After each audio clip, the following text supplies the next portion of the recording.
तो आज के हमारे जो इंग्लिश के मुकर्रर हैं वो एक बेहतरीन फाजिल हैं, खुश अलहान भी हैं, बेहतरीन हाफिज भी हैं, खूबसूरत कारी भी हैं और बेहतरीन शायर भी हैं, मुखलिस भी हैं, मुअद्दब भी हैं, कदरदान हैं।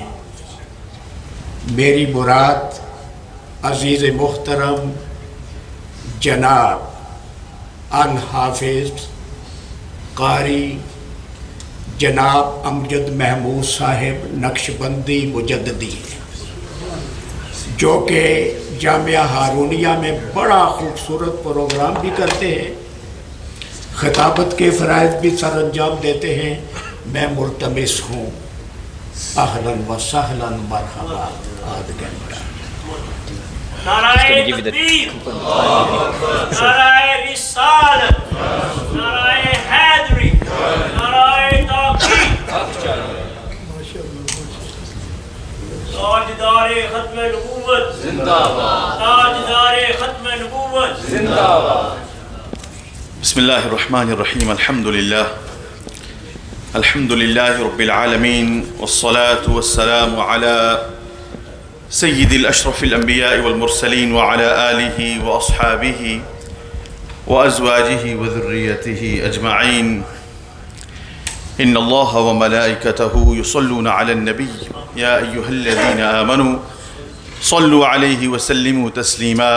अल्लाहुम्मा सल्लि व सल्लिम व बारिक अला सय्यिदिना व नबियिना व मौलाना मुहम्मदिन व अला आलि सय्यिदिना व नबियिना व शफीइना व मौलाना मुहम्मदिन व बारिक व सल्लिम व सल्लि अलैहि। अस्सलातु वस्सलामु अलैका या सय्यिदी या रसूल अल्लाह, अस्सलातु वस्सलामु अलैका या सय्यिदी या हबीब अल्लाह, अस्सलातु वस्सलामु अलैका या सय्यिदी या शफीअल मुज़निबीन व अला आलिका व अस्हाबिका या सय्यिदी या रहमतल लिल आलमीन। My most honorable, most respectable Hazrat Sahibzada Peer Sayyid Noman Haidar Shah Sahib Maddallahu Zilluhul Ali wa Damat Barakatukumul Aliya, Astana Aliya, Naqshbandiya, Mujaddidiya, Chura Sharif, my most honorable and respectable noble ulama of the Ahlus Sunnah wal Jama'ah, Al-Qibla Khalifa Sahab, Hazrat Allama Sahab, all of them are the crowns on our heads, and their blessed presence is a source of blessing and rahmah and barakah for all of us. And I begin with the dua that may Allah subhanahu wa ta'ala preserve the blessed shadow of Hazrat Qibla Peer Sayyid Muhammad Shabir Ali Shah Sahib, Sajjada Nashin Astana Aliya Chura Sharif. May Allah subhanahu wa ta'ala grant them the best of health. May Allah subhanahu wa ta'ala allow us to benefit from their fazan. May Allah subhanahu wa ta'ala allow us to learn, and may Allah subhanahu wa ta'ala unite us with them, and may Allah subhanahu wa ta'ala bring them back here and we benefit from their blessings. I will swiftly move on to the topic of today's gathering, and the topic is historic in nature. It is related to history and not aqidah or fadail that we normally are accustomed to when we attend these gatherings. So the topic is a little bit dry, but it is important for us to gather and understand the historical background. And the topic of today's gathering, today's event is the background to the events of Karbala. What happened preceding, what happened before 10th of Muharram on the 61st Hijri, the catastrophe, the calamity the atrocity that took place, the massacre that took place on the battlefield of Karbala, what were the events that came before that? There's a hadith of Rasulullah sallallahu alayhi wa sallam, when our noble master alayhi salatu wasalam said that the khilafah in my ummah will remain established for 30 years, and after the 30 years it will be kingdom, it will be mulukiyat. The people who will govern and rule my ummah after 30 years will be kings, not khulafa. And through the predictions, the prophecies, the blessed news that Rasulullah sallallahu alaihi wasallam gave in the form of ahadith at-tayyiba, the eminent people from the Ahlul Bayt, and who more eminent than Sayyidina Ali al-Murtada karramallahu wajha, and the eminent amongst the Sahaba Kiram, they knew that Imam Hussein radiyallahu anhu will be martyred after the 60th Hijri. And amongst those prominent Sahaba Kiram, amongst the prominent Ashab who knew of this, was Sayyidina Abu Huraira radiyallahu ta'ala, a beloved of the entire ummah, who has the most narrations from ahadith tayyiba, the one who Rasulullah sallallahu alaihi wasallam blessed with so much. And many ahadith, when you read the blessed name of Sayyidina Abu Huraira. He was amongst those who were aware of the calamities and the chaos which will befall the ummah after the 60th Hijri. The tribulations which will emerge at the time. And he used to make this dua, A'udhu billahi min ra's as-sittina wa imarat as-sibyan. He used to say, Allah, I seek your refuge, I seek your protection from the leadership of young men, boys, after the 60th year. After the 60th year of Hijrah, Rasulullah sallallahu alayhi wasallam had given a warning, and he had said that the disreputes and the chaos and the tribulations in my ummah will be at the hands of disgraceful, dishonorable and foolish young men. Look at how Rasulullah describes Yazid. And if a person has a soft corner for him, then he should check his iman. Hazrat Amir Muawiyah radiyallahu ta'ala anhu, who was the ruler, he passed away in the year 60th Hijri, and thereafter Yazid came into power. During the time of Sayyidina Amir Muawiyah, Imam Hussein never once stood up against Sayyidina Amir Muawiyah. Never once rebelled, never once gathered people. The times were times of peace. The Muslim nation, if you like, was flourishing, and we have to say that Sayyidina Amir Muawiyah led in a just way as far as governing goes. We know, and our aqidah is that Sayyidina Ali al-Murtada radiyallahu anhu was on haqq, he was on the truth. He is our master, he is our leader. But Sayyidina Amir Muawiyah is a Sahabi Rasul, and he led the Muslim Ummah for a very long time. But when he passed away, when Yazid came into power, things changed. And Yazid immediately recognized, as I said, this is more historic than talking about Fadail, but it's a lesson in history, and it was a learning experience for myself as well. When I was reading the notes, I referred to Tarikh al-Khulafa of Imam Jalaluddin as-Suyuti, which and another book which gives reference to Al-Bidayah wa Nihaya, one of the books of history which records the events preceding and leading up to Karbala and the events of Karbala. But when Yazid came into power, his biggest fear were the three eminent Ashab-e-Kiram, and one of them, the most eminent, was not only a Sahabi, but from the Ahlul Bayt of Rasulullah sallallahu alayhi wasallam. The only grandson of Rasulullah alive at the time. Our master, Sayyidina Imam Hussain radiyallahu ta'ala. He was in Madinatul Munawwara. Sayyidina Abdullah bin Umar radiyallahu anh and Sayyidina Abdullah bin Zubair. These three were the people that Yazid was most fearful from. He said, if one of them stood up against me, then my rule is under challenge and will be disputed, and it's likely that people will follow one of them, either one of the three. If any one of them stood up, then I am in danger. So immediately he sent a letter to the governor of Medina, Walid bin Uqba, and he said, I want you to gain the pledge of allegiance. I want you to gain the bay'ah of Sayyidina Imam Hussain, Sayyidina Abdullah bin Umar, and Sayyidina Abdullah bin Zubair. But Sayyidina Abdullah bin Zubair and Sayyidina Imam Hussain, they both did not give allegiance to Yazid, and they bought some time. And first and foremost, Sayyidina Abdullah bin Zubair, he left Madinatul Munawwara and he went to Makkatul Mukarramah. Sayyidina Imam Hussain did the same. He advised him to do the same.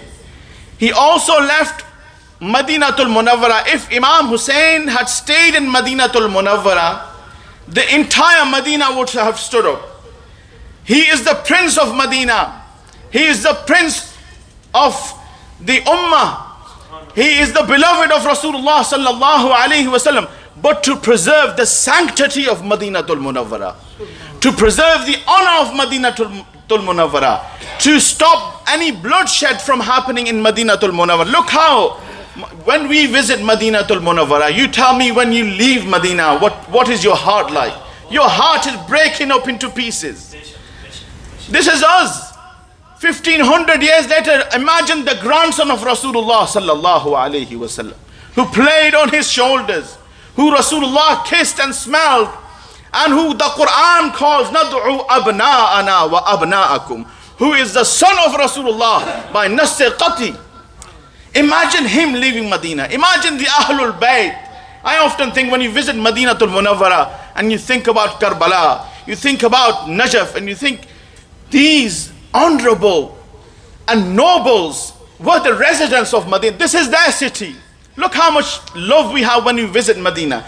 Yet they gave up Medina for the sake of Islam. They did not just give up Madinatul Munawwara for the sake of Islam. They gave their children for the sake of Islam. They did not just give their children for the sake of Islam. They gave their own lives for the sake of Islam. Sayyidina, our iman, our masajid, our azan, our iqamat, our deen stands because of the qurbani and the sacrifice of Sayyidina Imam Hussain radiyallahu ta'ala anhu. And this is the aqidah of the Ahlus Sunnah wal Jama'ah. Hazrat Muhammad bin Hanafiya, who was the son of Ali al-Murtada karramallahu wajha, and a brother, a step brother of Sayyidina Imam Hussain, he said, oh my brother, he gave advice to Imam Hussain radiyallahu anhu. He said, my advice to you is to leave Madinatul Munawwara, and my advice to you is to live out in a faraway, distant place, either in a desert or in a valley near a mountain, and assess the situation. You are too precious.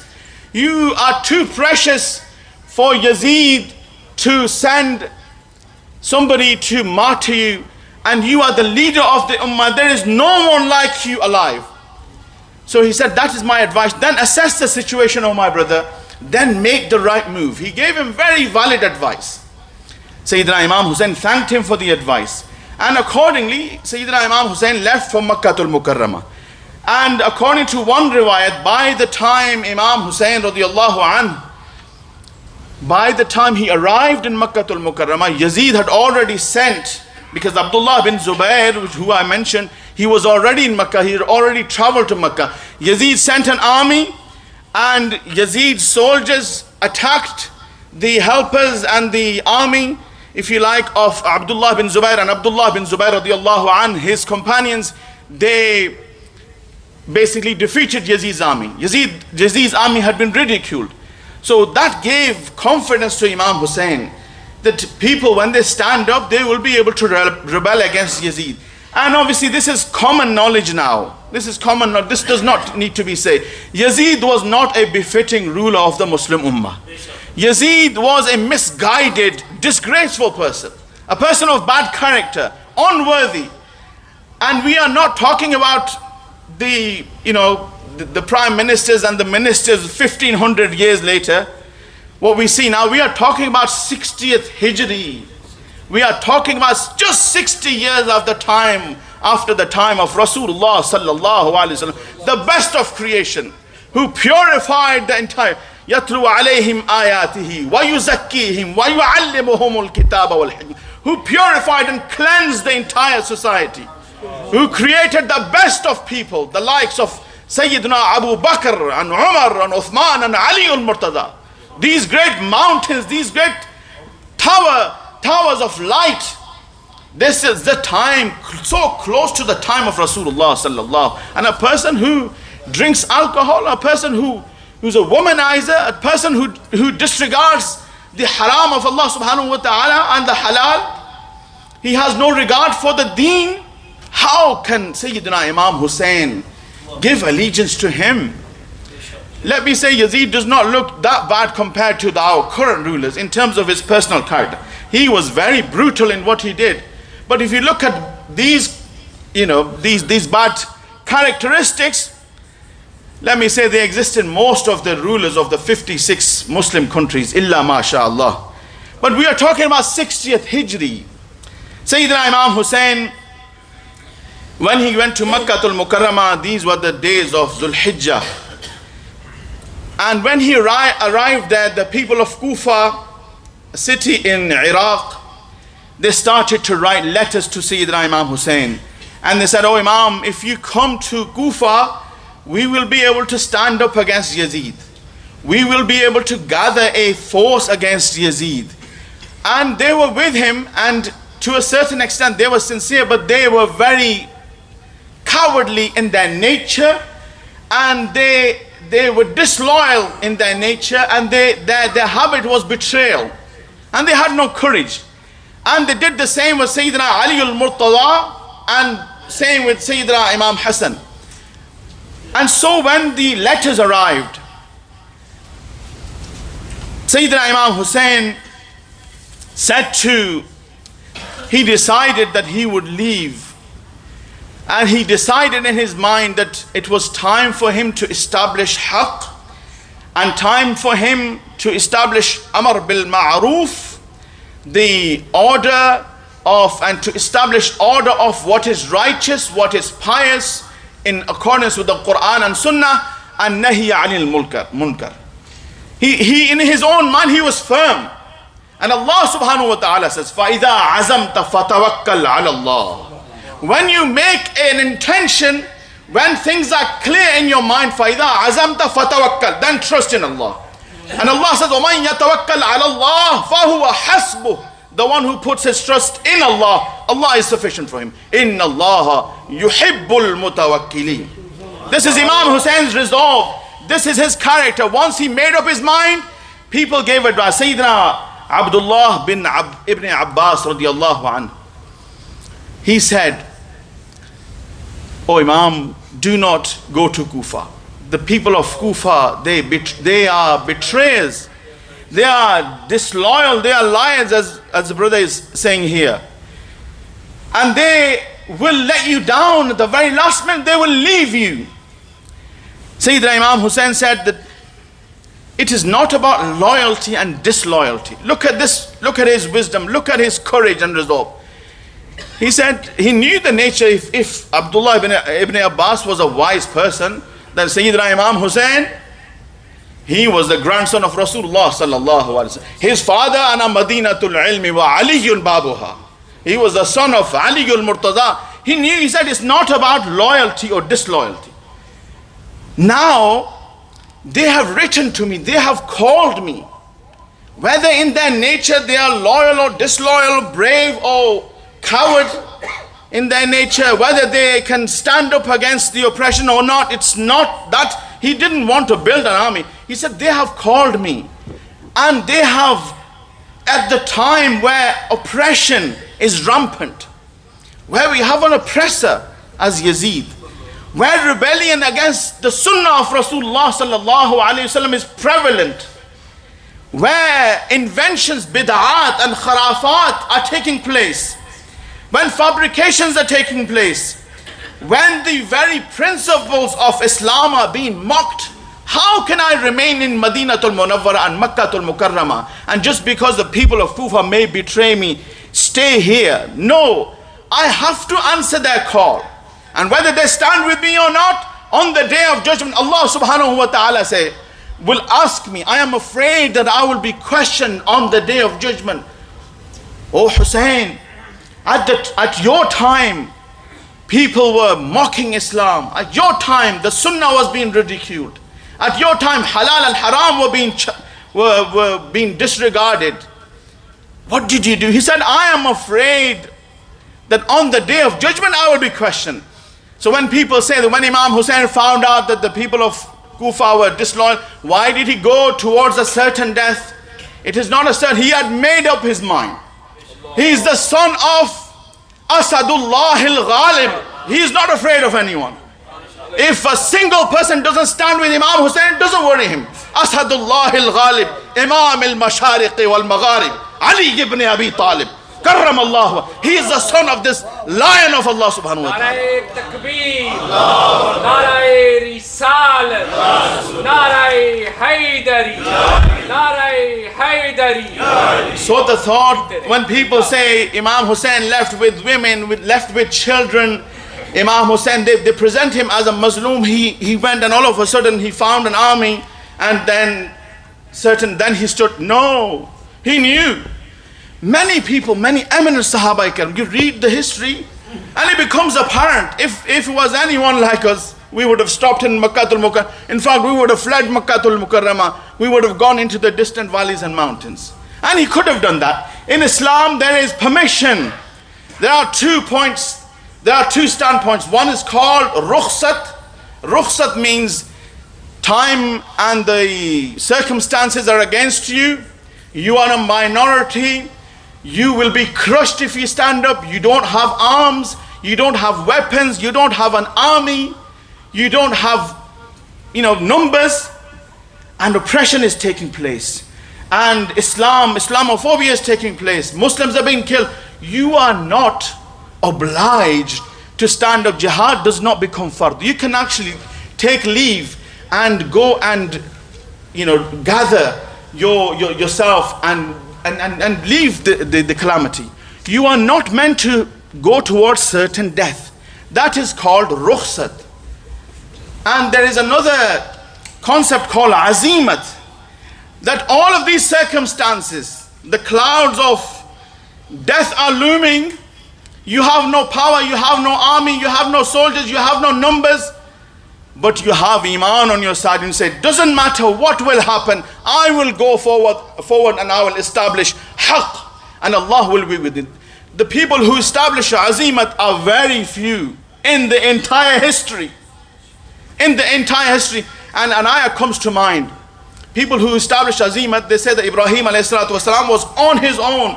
He challenged his people. He challenged his uncle. He challenged his nation. He broke the idols. He did everything. And what does Allah say? A person of azimat. Inna Ibrahima kana ummah.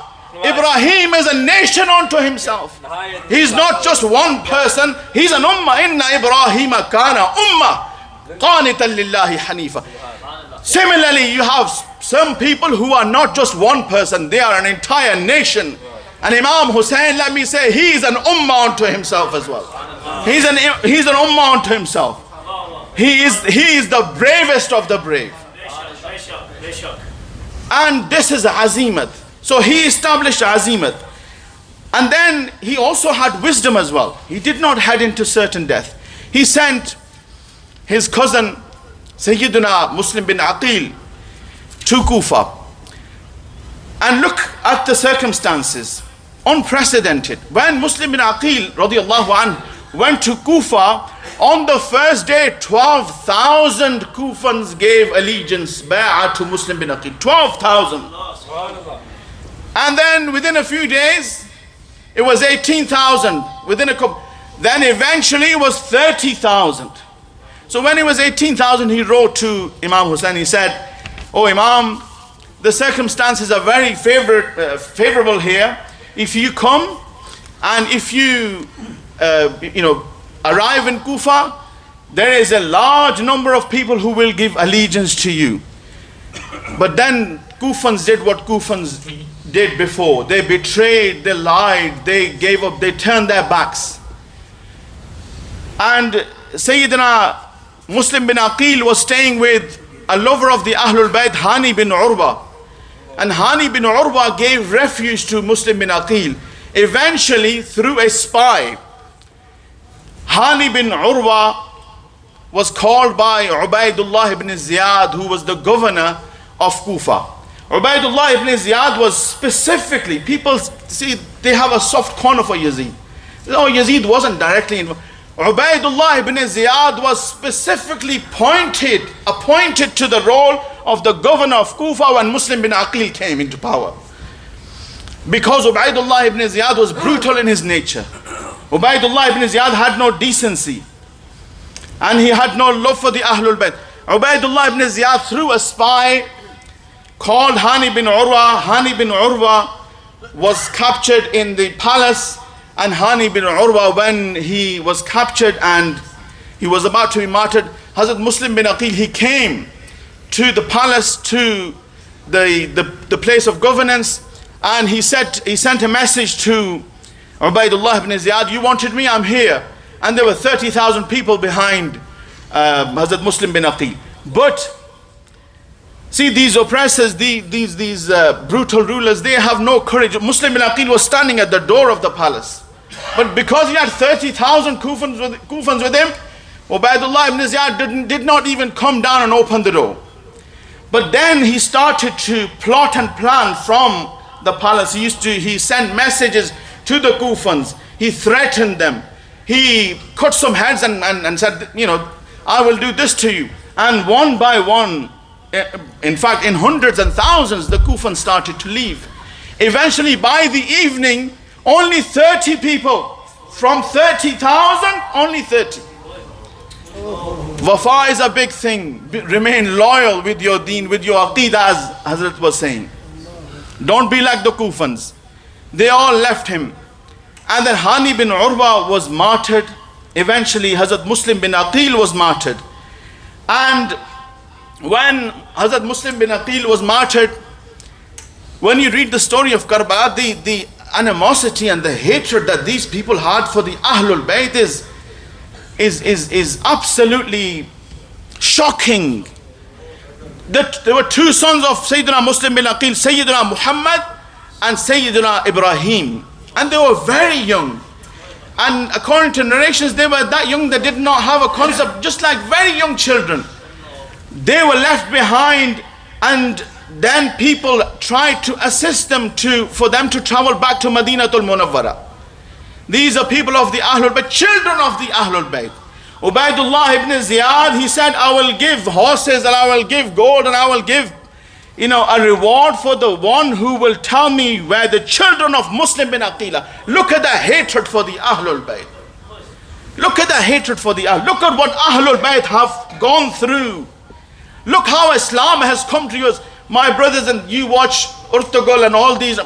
Read the seerah of Imam Hussein. Read the seerah of Sahaba Kiram. Read the seerah of the best of the best. You will see they gave everything. Read the seerah of the Ansar. They gave absolutely everything. There is nothing like them. There will never be anyone like them. They gave, the Ahlul Bayt gave their blood, gave their children for the deen. So these two children were eventually captured. And even though Ubaidullah ibn Ziyad had not instructed for them to be martyred, because of the reward that was to hand, the people of Kufa was so greedy and so inhumane that the person who captured them, He killed his own wife, he killed his own son, and then he killed the two noble princes of the Ahlul Bayt, Sayyidina Muhammad and Sayyidina Ibrahim. And as I mentioned, this is some of the background that led to the martyrdom, led to the traveling. But this is the other thing. Look at the vision of Imam Hussein. We long to go to Madinatul Munawwara. He left Madinatul Munawwara. He left the blessed grave of his noble grandfather. We long to perform Hajj, and we want to see the holy Kaaba. We want to do the sa'i between Safa and Marwa. We want to go to Mina, Muzdalifah and Arafat. We will give everything for him. There's a poet, he says that one moment in Arafat is worth an entire lifetime. We love these places. We love the house of Allah subhanahu wa ta'ala. But when the Hajj is taking place on the 8th of Dhul Hijjah, Sayyidina Imam Hussein leaves Makkah al-Mukarramah. Look at his courage and resolve.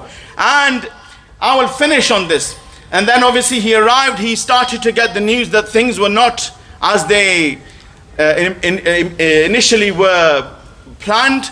Then eventually he got the news that Muslim bin Aqil and his sons had been martyred, but he carried on forward. He said, whatever will happen. I have seen Rasulullah sallallahu alaihi wasallam in my dream, and I will fulfill his instruction. He went forward. He did not apologize. He did not bow down his head for one moment. Sardad nadad dast dar dasta yazid haqqa ke bina ila ila. Narae Takbir, Narae Risalat, Narae Heddaria, Narae Heddaria. Khaja Muinuddin Chishti Ajmeri says, Imam Hussein, Sardad, he gave his head, Nada, dast dar dasta yazid. ये शेर इतना मुश्किल है कि इसको पढ़ना भी मुश्किल है, इसलिए कि काम जो इतना मुश्किल है. सरदाद नदाद दस्त दर दस्त यजीद हक्का के बिना ला इलाहा हस्तुस. He said the truth is that the foundation of La ilaha stands because of Imam Hussein. The foundation. And the last point I will make, it is easy. One of the scholars a couple of days ago said something very beautiful, and I will finish on this. It is very easy in the comfort of Rochdale, in the comfort of these masajid, in the comfort and the security and the peace that we have and enjoy, to stand on musalla and say, Inna alladhina qalu rabbuna Allah thumma istaqamu tatanazzalu alayhim al-malaika. It is very easy. But when the sword is here, when the spear is here, then Inna alladhina qalu rabbuna Allah is difficult, is almost impossible. And the one who did this and saved Islam is our master Sayyidina Imam Hussein radiyallahu ta'ala. Wa akhiru da'wana alhamdulillah.